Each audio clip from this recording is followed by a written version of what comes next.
kolobela likambo oyo lelo na ye kolobela likambo ya kofinga ka batu ozomona mutu akovanda abandi kofinga mutu akofinga mutu oza mabe oza kitoko te obandi kofinga defo surtout biso bato ba misu minene na ba minu minene oyo tomema ngambu na mokili okofinga mutu ozo critiquer mutu ozo minimiser mutu na miso ya bato pona yo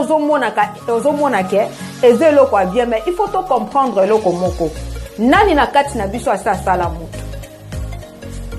nazoloba kobota te na ndenge ke mama azuize me aboti mwana 9 mois mais nani na kati na biso asa créer mutu na ye asali mutu na elimingi na ye apesi epema eza na mutu moko te na kati na biso oya kotombola misapi alobaki nga na sina sala mutu